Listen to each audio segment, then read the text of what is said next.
Hello everyone, today is 11th of March 2021. The Pakistan Air Force is practicing the same fly pasts and aerobatics display above the parade ground in Islamabad. Now F-16s and F-17s are featuring the maneuvers for the display of the aerial strength now. And 11th of March, and this is the same time right now. We lost our Falcon last year, the F-16s and Wing Commander Noman Akram. The Falcon and the Falconeer. Now, the same day I started my YouTube channel as I was a witness to this crash. You can go and find out my first video on the channel about it. Anyhow, on the first anniversary, we pay respects and tributes to our brave and legendary pilots who have lost their lives in the line of the service. Now, Wing Commander Noman Akram, you are our brave heart and you'll ever be alive in our hearts.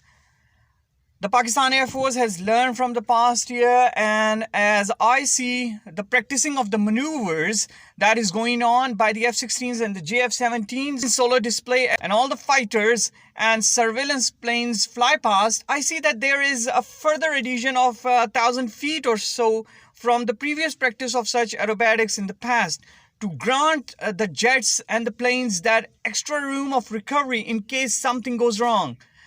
You can see it for yourself as you compare this year's altitude clearance against the altitude clearance for the last year and the years before that, which is an excellent decision by the Pakistan Air Force, trading safety with the thrill.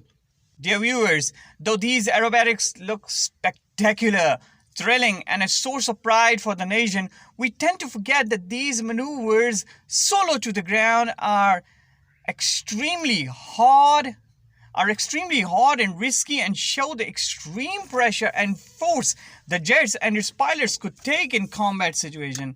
I might be among a very small number of people who would be against the show of such maneuvers at such low altitude, risking the pilot and the asset for the thrill.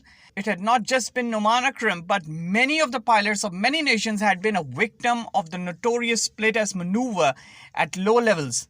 Now, this split-S maneuver is extremely dangerous, especially at low levels, because there comes the inverted jet with no option but to pull back the stick as hard as he can or to pull the ejection sequence. Both ways, the jet is doomed. In case a flameout occurs, bird ingestion at low level occurs, or if there is a mistaken altitude, the tremendous G-forces play their role, etc. Anything can go wrong in split-S maneuver once the plane gets inverted. In modern combat, the dogfight maneuvers have been taken over by the AWACS and the BVR integration that minimizes the practice of maneuvers like the split-S.